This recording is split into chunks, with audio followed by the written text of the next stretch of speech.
इन हवा जो बाकुल ॾिसो मूं जहिड़ी के घर में अकेलो छॾे अलाए काॾे वई हली आहे।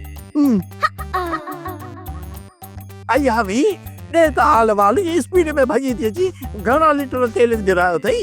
हे बुआ तेजी नहीं करे त नूरल ऐं बुरल जे घर में तेजी ॾिसी आई आहियां। नूरल बुरल ऐं उन्हनि जूं भेणूं ऐं उन्हनि जूं ज़ालूं जहिड़ो भित ते चढ़ी पियो ॻाल्हाइनि, सॼो आवाज़ घिटीअ में ॿुधण में अचे पियो। पर चवनि छा पियूं? मांधाणी ऐं हाजाणी वर खणियो बिठियूं आहिनि ॿिन्ही मां हिसो वठण लाइ। अई छो वर खयां अथनि? छो हींअर ई रोंबो शुरू थियो कनि छा? ऐं इहो नूरल ऐं भूरल? नूरल ऐं भूरल बि गोॾुनि खे लांगोटा करे बिठा आहिनि ऐं सुकीअ में घुतू पिया हणनि। इहा हाजाणी ऐं मांधाणी उन जे अॻियां हिसियल कोन हुयूं? न मुड़सनि जे मथां चढ़ियूं पियूं वञनि। बसि पोइ न माइन जो हेठि लहणु मुश्किल आहे। नूरल भूरल जी जेका इहा गरम जोशी आहे न रखियल बाल्टीअ वांगुरु ॼमी वई अथनि। बसि पोइ हिननि खे ॻारे हिन जी आकड़ ख़तमु करे पोइ हिननि खे छॾींदियूं। शुक्र कर जो तूं तकड़ी निकिरी आई आहीं। हा नूरल ऐं भूरल ऐं उन्हनि जूं मायूं बि वर खणी मलाखड़े में तयार बिठा हुआ, पर गर्मी ऐं सर्दी मूंखे ॾिसी इहे छिती थी पयूं जहिड़े कुती मचन ते वेठी हुजे। ऐं पोइ मां त पोयां पेर कया। साओ खई हाणे पी त मां तुंहिंजे लाइ पाणी भरे अचां। वॾो जहिड़ो थियो आहे अलाह ई खेर करे। हा दा हिननि चटणियुनि सां ॻाल्हाइण जो कहिड़ो फ़ाइदो? जीअं हिननि असांखे असांजे घर मां धिका ॾेई कढिया आहिनि तीअं तव्हां बि हिनखे कढियो। हा दा हिननि असांजी बेइज्जती दिलि ते कई आहे। कई हुई छा?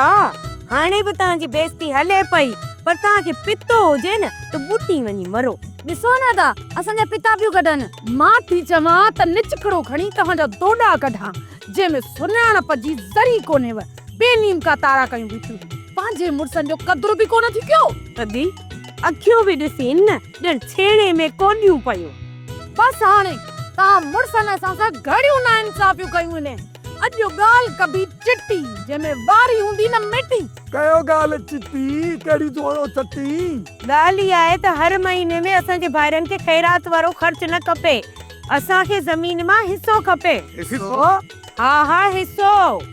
घणो ई तव्हांजे अॻियां असां ऐं असांजे भाइरनि हथ टंगियो, पर हाणे असांखे पंहिंजो हक़ खपे। ओ चरी हक़ त तव्हांखे असां ॾियूं, पर तव्हांजे भाउरनि जा पोलिया फुड़ा पीतल ई न आहिनि। अरे निभागनि जा नार आहिनि, कख भञी बीणो कोन था कनि, हद आराम थी विया आहिनि। हा ये ज़मीन आबाद कीअं कंदा? हर कीअं हलाईंदा? असां हर हलाईंदासीं, कुल्हनि ते हर खड़ी निकिरंदासीं। हाणे दांतनि जो दौर न आहे, ट्रैक्टर था हलनि। ट्रैक्टर हा ट्रैक्टर ट्रालियूं छा थींदियूं आहिनि? मां ट्रैक्टर थींदसि अदी ट्राली थींदी। चरियूं थी वियो आहे छा? माण्हू करे ट्रैक्टर ट्रालियूं थींदो आहे छा? पूरा ख़बर आहे त माण्हू ट्रैक्टर ट्राली नथो थी सघे, पर असां पाण त ट्रैक्टर हलाए सघूं था न ज़मीन ते। ओ भाॼाई ख़ुदा जे वास्ते हाणे जज़्बाती न थियो जज़्बाती। कुझु थधे दिमाग़ सां सोचियो त छा कजे। सोप सीरियल जहिड़ियूं ज़ालूं तहिड़ा मुड़स तमाम एपिसोड्स ॾिसो HD क्वालिटीअ में। विज़िट करियो असांजो YouTube channel Sindh TV HD drama. Subscribe कयो असांजो official YouTube channel Sindh TV HD drama ऐं वधीक अपडेट लाइ बेल आइकन खे क्लिक करियो।